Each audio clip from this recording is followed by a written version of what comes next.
Okay, good morning again.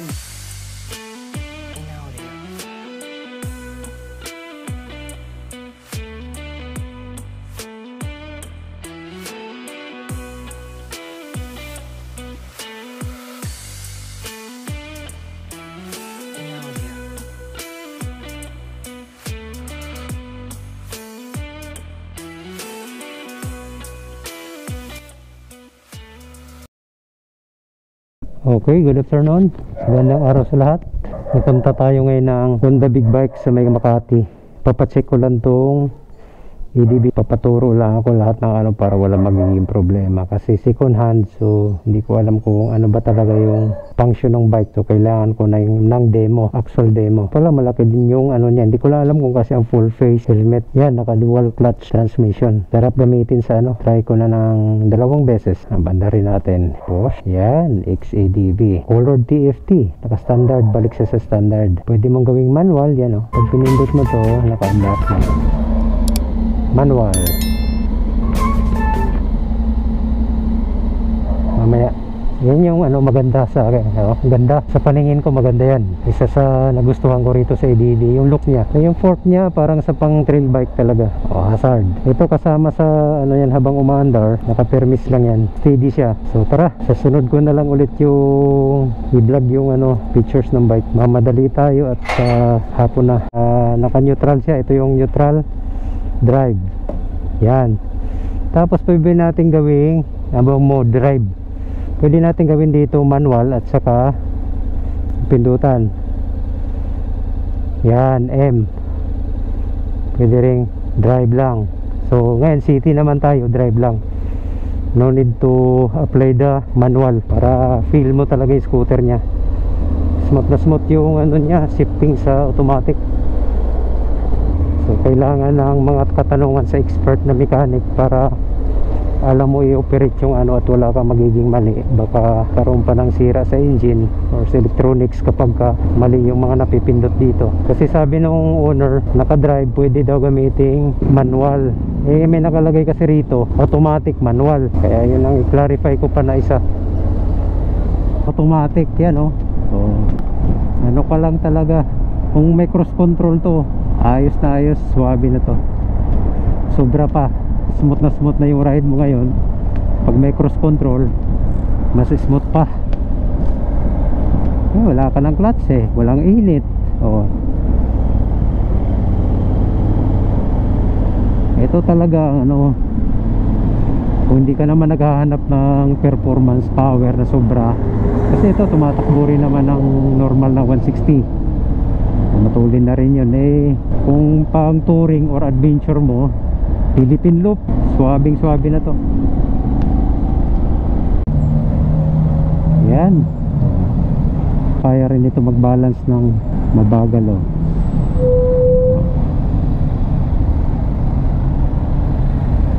Yung traffic.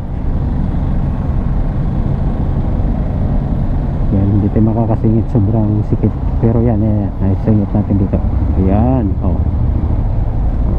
Kaya, okay. Dito tayo sa gilid. Tapos yung liko niya rito, malaki rin ang ano, liko nito. Yung manabela niya, malaki yung clearance para kabigin sa kaliwa o kanan. Ito wala kang kaba, sagasaan yung mga lubak dahil pang trail yung suspension niya sa harap sa mga CRF. Tapos yung likod monoshock, ganun din. Tapos naka spoke wheels pa siya or wired wheels. Kaya walang kaba sa ano, kahit sagasaan mo yung mga lubak na yan. Huwag lang masyadong malaki, pero iniiwasan ko doon sa Monster. Kayang-kaya niya rito. Ano, lubak yan. Kayang-kaya yung sagasaan yung lubak yan.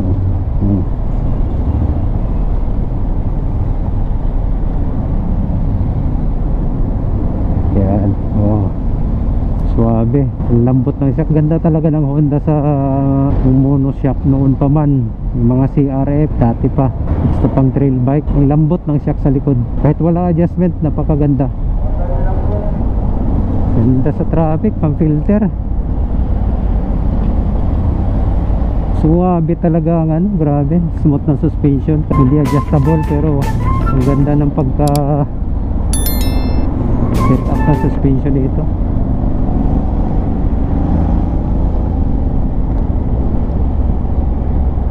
Kahit sa harap, parang ang dinuduyan.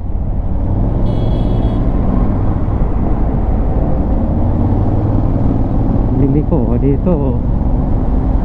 Pag nagbabike ako rito, matagtag na lugar na to.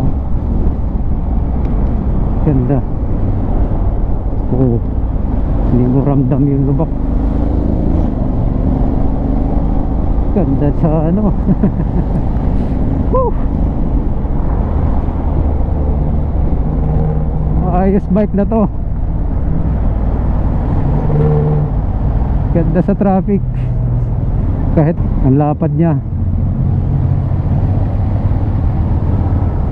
pero suwabe.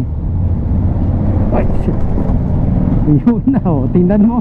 Kayang kaya niya yung laki ng ano doon, na hardel ko ah.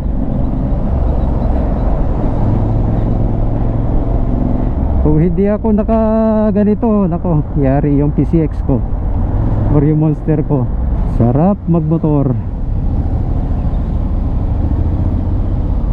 Yan, tong kalsada na to, isa pa to, napakalubak. Pero dito hindi mo iniinda ni DB oh. Ano kaya ang ginagawa ng mga Hapon dito? Sobrang swabe yung suspension. Hindi siya adjustable pero kayang laruin yung mga lubak na ito. ADB 750. Comfort pa sa pag-upo. Buka ka pero ayos lang. Ganun ang scooter.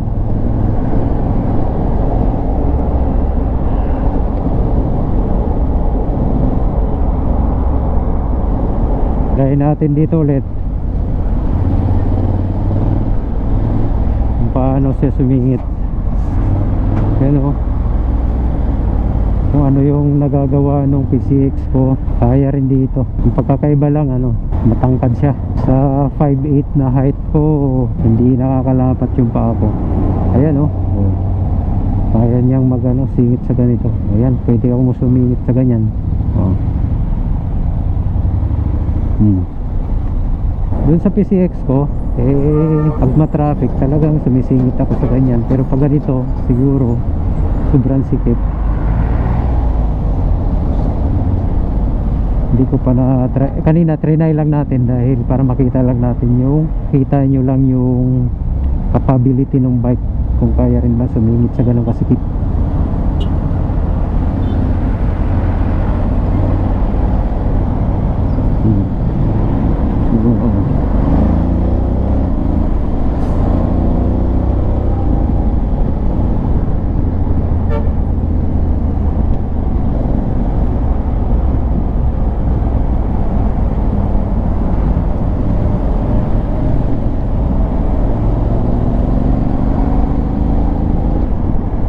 Tatag pa siya sa paliko. Parang pakiramdam mo lapat na lapat yung mga gulong sa paliko. Oh.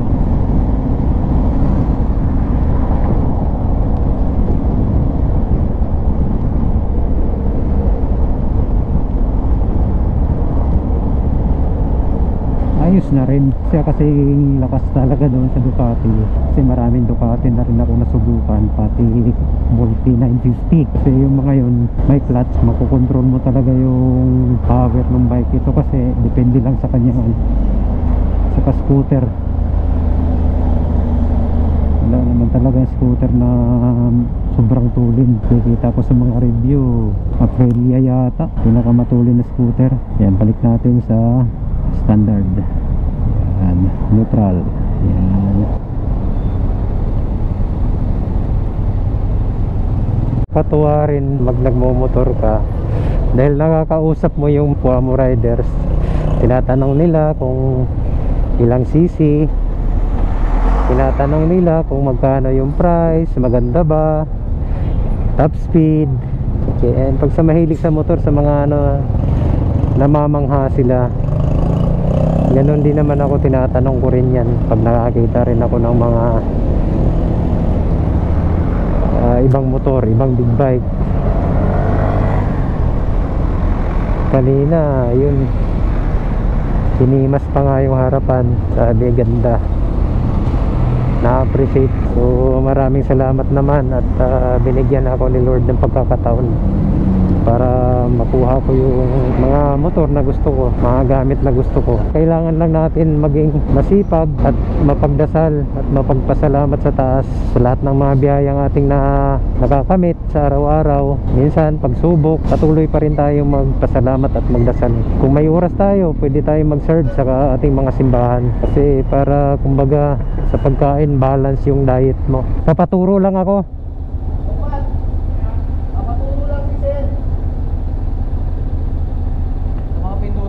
Oo, baka may maano ako, magalaw, mamali akong ano eh. Ano ba nangyari sir nung ano yun? Okay naman. Katulad dito, may nakalagay automatic manual.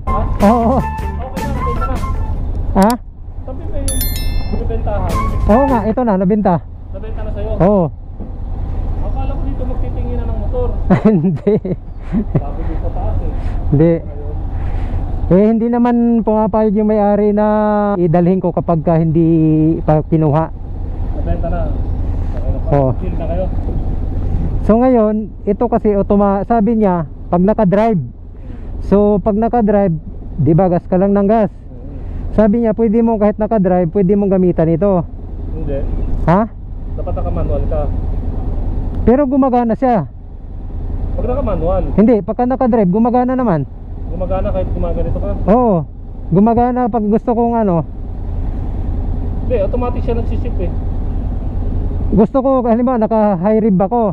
Umaabot kasi kapag ano, minsan pag piga ako ng segunda, pagka 1 tapos second gear, minsan nag-high rib. Ngayon ang ginagawa ko, pinitikan ko ng ganito, gumagana naman. Ito manual lang yun eh. Pag naka-manual lang yun. Manual oh. Oo. Manual. Tapos yung manual niya, pag naka-manual ka, Cambio. gumagana rin yung automatic niya. Normal yan. Oo. So dapat talaga naka-manual ako kung gusto kong gamitin both kung automatic or okay, sige, turo mo na lang. May tinuro sa'yo? Ang tinuro sa akin, naka-drive. Tapos kapag naka-letter D, drive, pwede kong gamitin yung plus minus. Gumana naman nung nagmarilaki ako. Pero baka ako may masira eh. So may problema yun, makikita naman. Check engine na. Oo. Purchase oil na to eh. May lumalabas na eh. PMS na daw to? Na-PMS na siya eh. Nandito sa ano, pina-PMS nung Ito nga sir. eto. Ay, nako, iniiwan ko pala. Kulay 4,000 o kulay itim, 4,300. 1,300. Oo.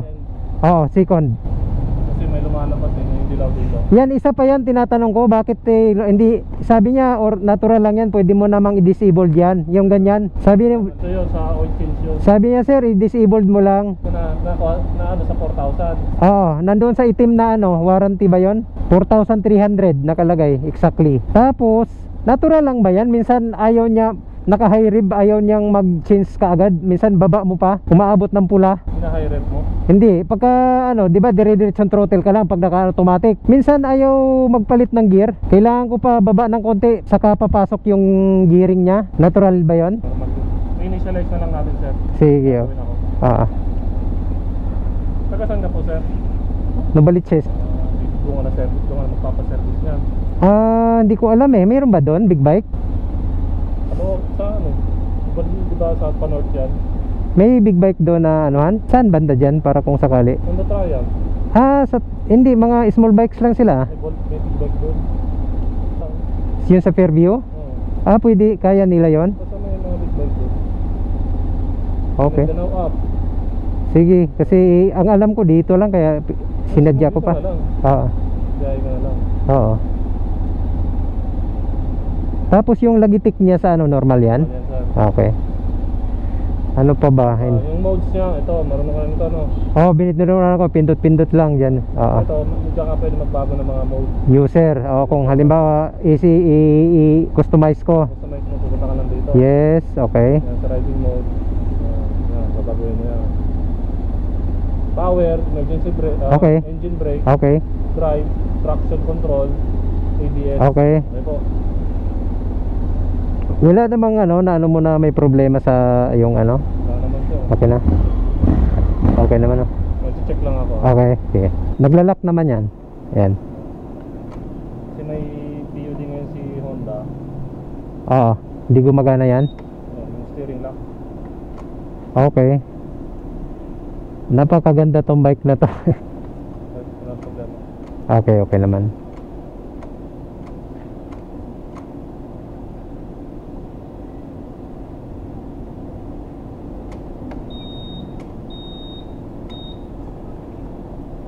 Okay.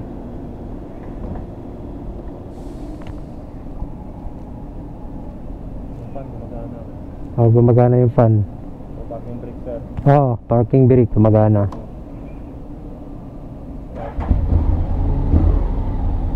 So dapat pala pag magmanual talaga ako, gagamitin ko yung M para naka-M dapat ako. Ayun. Tapos kapag hindi ko to ibababa, Sa manual ka sir, nakalimutan mo cambio, automatic ka kasi nandito naman shift point. Ayan. So baguhin. So mundagdagan. yung RPM niya, yan. Yan mo nga yung automatic niya. Sabi ko ba't ayaw kumambyo? Parang pumunta na sa pula, ayaw pa rin. Tayin ko muna sir. Oo. I-initialize natin. Oo. Try lang natin. Thank you Thank you.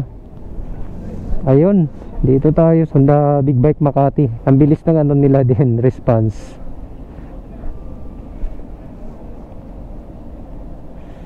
Okay, mamaya daw, palamigin lang. Okay, nandito tayo ngayon sa showroom nila, sa Honda Big Bikes nila. Ito actually yung unang choice ko talaga, CB500X. Kasi mura lang, syempre yung budget. Kano 399 ang brand new. So meron ka ng big bike.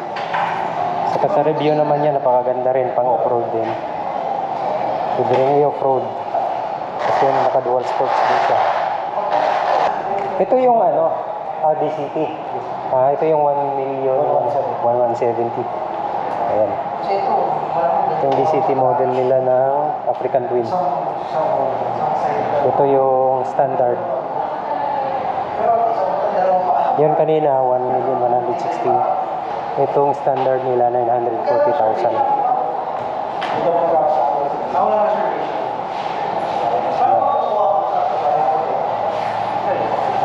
Kulay gray, CB500X. Ito yung African Twin na isa. Standard ba to? Standard na. Angkad rin ito. Pang off-road bike kasi pag adventure. Pang trail pwede. Dito sa trail. Tapos ko yung ground clearance niya. Yan.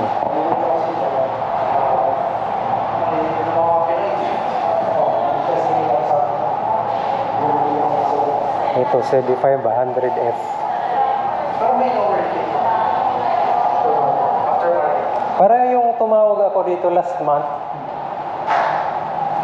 yata, November, wala kayong stock eh. Ito sana yung kukuhanin ko isa eh. Bago lang ba? Oo, wala kayong stock eh. Nagtanong ako eh.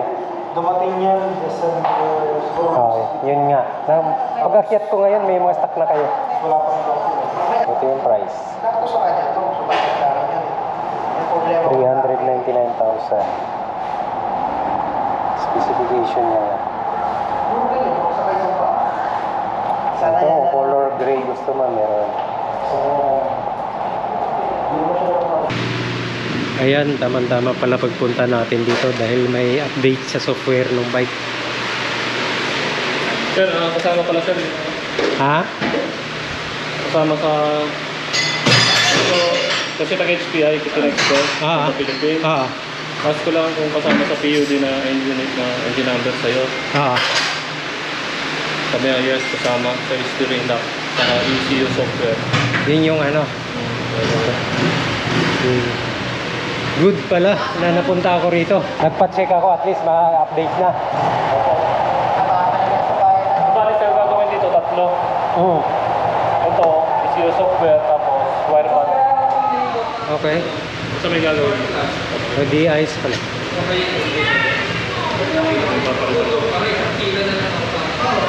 Saan yan? Dito sa loob? Tapos yung lock nyo. Ah, lock. May problema. Minsan nag-aluloko, ayaw mag-lock, parang ganon. Ah, okay. Ayun. Good. Ito, wala na yan. Sama yan. Cover lang, cover niya.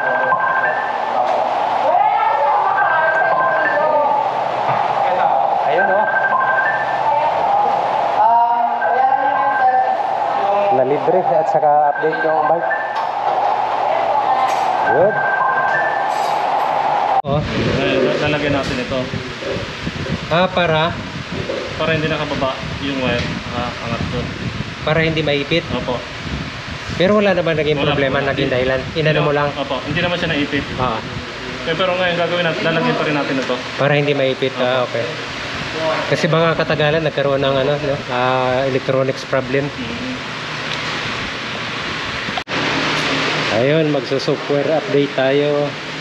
Ayan. Para mas maganda yung delivery niya. Tama-tama nga talaga pagpa-check ko dito ng bike. Shout out. Oh, shout out diyan, oh. Shout out sa Sir Patrick. sa Ikaw yung ano, di ba? Ikaw yung pinaka ano rito sa service. tatlo po kami sa big bike sir. Ah, okay. Yung matandang yung Matan. Nandun na, malis na. Ayun. dito palo nila sir. Sige. Sticker dyan. Oo nga, ano. Wala pa eh. Nag-isip pa ako ng low. Okay. Ayan.